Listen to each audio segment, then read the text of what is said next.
Zebra na luta principal, hein, senhores? O Perry Pimblett tinha falado ali na coletiva de imprensa, na encarada, que ele ia pra nocautear o Justin Gaethje.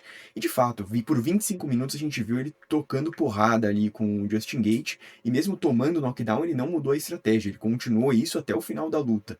Mas isso foi inteligente da parte dele? Ele ganhou alguma coisa com isso? Será que ele saiu maior do que ele entrou nessa luta? E o outro ponto é, será que agora com a unificação do cinturão, o Justin Gaethje tem alguma chance de fazer algo diferente com o Topuria do que foi feito pelos últimos adversários dele, né? Todas as lutas terminaram ali com o adversário do Topuria no chão e o Topuria ganhando a luta. Então será que o Justin Gaethje consegue fazer alguma coisa diferente? Fica aí que a gente vai falar de tudo isso no vídeo, tá? Mas antes, já clica no like aqui e considere se inscrever no canal para continuar acompanhando os conteúdos que a gente está criando aqui, tá? E agora pega seu café e bora pro vídeo. Primeiro que pra mim, sem dúvida nenhuma, foi a luta da noite, tá? Apesar de ter tido um lutaço também do Jean Silva contra o Arnold Allen, teve até surfada do Jean Silva no meio da luta, mas eu acho que essa porrada ali de 25 minutos realmente acabou sendo melhor. O Jean Silva tinha começado meio morno ali no começo do round, e essa luta foi do começo ao fim, emoção, porrada, briga de bar e tudo. Então, pra mim, realmente essa é a melhor luta da noite e também tá concorrendo com bastante força aí pra luta do ano também, mesmo que a gente esteja no primeiro card ainda do ano. E uma coisa interessante é que essa luta tinha uma carga bem forte ali pros dois lutadores, tá? Primeiro pro Perry Pimblett, porque ele precisava provar que ele não era uma farsa. A gente viu o UFC dando uma bela ajudadinha pra ele ali, pra ele conseguir chegar nesse cinturão. Primeiro que ele pegou 3 semi-aposentados ali pra tá lutando nas últimas lutas dele, né? Então ele chegou numa disputa de cinturão, lutando contra um Tony Ferguson que não ganhava há 1000 anos e também estava bem perto de sair do evento. E também pegou o Bob Green, perto da aposentadoria, acho que ele já tinha 38 anos, algo em torno disso. E também depois disso pegou o Michael Chandler, que ficou um tempão esperando a luta pelo Conor McGregor, que nunca veio e também já não estava no seu auge físico e técnico ali. Depois disso, ele pega o Justin Gaethje, que também não é nenhum jovem, né? Tá com 38 anos também. Então, mesmo pegando o Justin Gaethje, o Perry Pimblett tinha que provar algo, né? Ele tinha que provar que ele estava pronto, que ele pertencia à elite e que ele não foi um herói fabricado pelo UFC. E aí, o que também impacta nisso é que ao longo das semanas o ranking foi atualizando e o Perry Pimblett foi subindo nesse ranking sem nem lutar, né? Então, aos pouquinhos o ranking foi atualizando, ele foi subindo no ranking até chegar ali perto do top 5 e ganhar essa luta pelo cinturão. Ou seja, ele acabou lutando pelo cinturão sem ter lutado contra nenhum top 5 da categoria.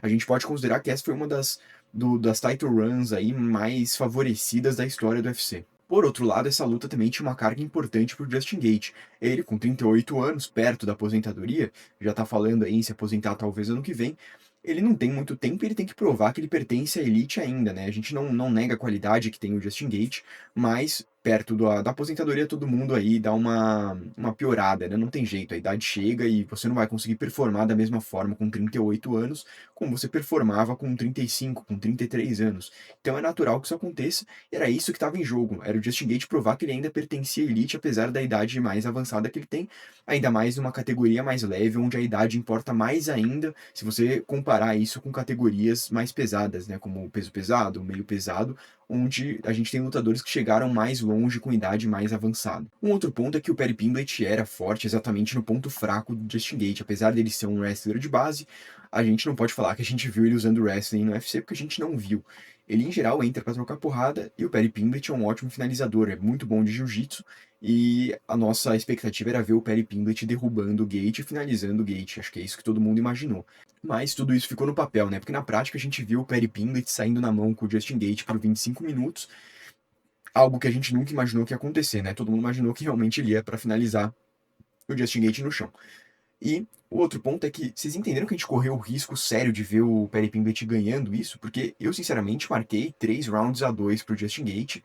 E o primeiro round ali foi definido no knockdown que o Perry sofreu, né? Porque se ele não tivesse sofrido esse knockdown, ele deu até mais golpes significativos no Gaethje do que o contrário. Então, por uma mão, pode ser que a gente não tenha visto o Perry Pimblett campeão interino dessa categoria, trocando mão com o Gaethje, né? Não finalizando, que era o que todo mundo imaginou.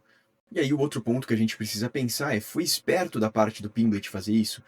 Assim, porque o que que ele ganha com isso, tá? Primeiro, ele ganha fama de macho, ele tem bola pra trocar mão com o Justin Gaethje. Tenho certeza que a maioria das pessoas não faria o que ele fez, mas o problema é, o quanto que isso recompensa ele a longo prazo na carreira dele. Primeiro, ele perde a maior oportunidade que ele teve na carreira até agora. Provavelmente ele não vai ter uma outra oportunidade melhor para fazer isso. Ele pegou um title run extremamente favorecido, pegou um Justin Gate perto da aposentadoria, que tem um ponto fraco exatamente no ponto forte do Perry. Ou seja, ele desperdiçou a chance da carreira dele aqui, tá? É uma categoria extremamente disputada.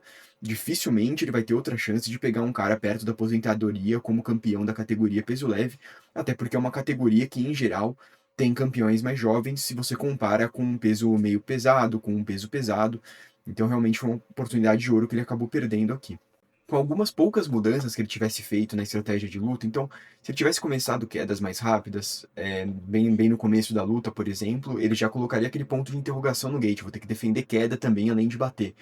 E a gente sabe que isso acaba fazendo com que o striker não se solte tanto quanto ele se soltaria se ele não tivesse que se preocupar com queda. Então, se o Perry Pimblett queria trocar, as fintas de queda já ajudariam ele bastante a conseguir fazer essa trocação com o Gate. E outro ponto é, alguns rounds foram apertados e talvez com uma queda no começo do round ele teria ganhado o round. Se ele tivesse controlado um pouco a luta, colocado pro chão e controlado, ele talvez teria sido campeão da categoria. Então, não foi uma estratégia de, essa luta aqui era impossível de ganhar, então ele fez o melhor que ele podia com o que ele tinha. Não, ele poderia ter ganhado essa luta, ele poderia ter sido campeão se ele não tivesse tido esse lampejo aí de trocar a mão com o Justin Gate por 25 minutos. E vamos concordar também que ele mostrou bastante brecha na parte técnica. Ele absorve todo tipo de golpe, ele não se importa em se proteger. E confiar tanto assim no queixo é algo que a longo prazo não funciona. Agora que ele é novo, ok, o queixo aguenta. Mas em algum momento ele vai apagar. Você pode ter certeza que isso não vai durar por mais 10 anos o queixo dele aguentando da mesma forma que antes. Então ele precisa melhorar a parte técnica em pé, precisa defender um golpe ou outro que não seja com a cabeça, né? Então isso é importante. Se não é questão de tempo da gente ver o Perry desmaiado no chão, e ainda mais se ele lutasse contra o Topuria, né? Que era o que ia acontecer se ele ganhasse essa luta. Mas tudo isso é passado, o que nos resta agora é pensar o que vai acontecer numa luta entre o Justin Gaethje e o Ilia Topuria. O MMA é muito imprevisível, a gente sabe disso, tá? Qualquer mão ali pode resolver a luta. E sim, o Justin Gaethje pode nocautear o Topuria, não é um cenário inimaginável. Mas o mais lógico aqui de acontecer é o contrário, tá? Por quê? O Perry Pimblett conseguiu acertar bastante o Gaethje. E a gente sabe que o Gaethje não é um cara que se preserva muito nas lutas, né? Ele é extremamente atingível e ele vai tomar porrada. O Topuria, em geral, com uma mão só derruba. Então, não é difícil fazer essa matemática, né? É muito provável que o Topuria, logo no começo da luta, consiga encurralar o Gaethje, acertar os golpes, o Gaethje cair desmaiado no octógono. Mas também existem dúvidas sobre o Topuria. Por que eu digo isso, tá? A gente pode até pensar que sim, o poder de nocaute dele já passou para a categoria peso leve e ele provou isso nocauteando o Charles daquela maneira. Mas a gente tem que lembrar também que na semana da luta, todas as imagens que saíram do corte do peso do Charles, o Charles parecia muito mais debilitado do que o normal. E parece que ele sofreu bastante para bater o peso e para recuperar esse peso depois. E a gente sabe que com a cabeça desidratada, o atleta fica muito mais suscetível a tomar nocaute desse jeito.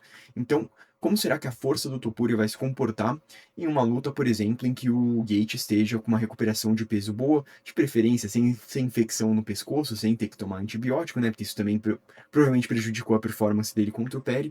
Mas resta pra gente entender como que esse poder de nocaute vai ser também com um adversário mais pesado, mais hidratado e etc.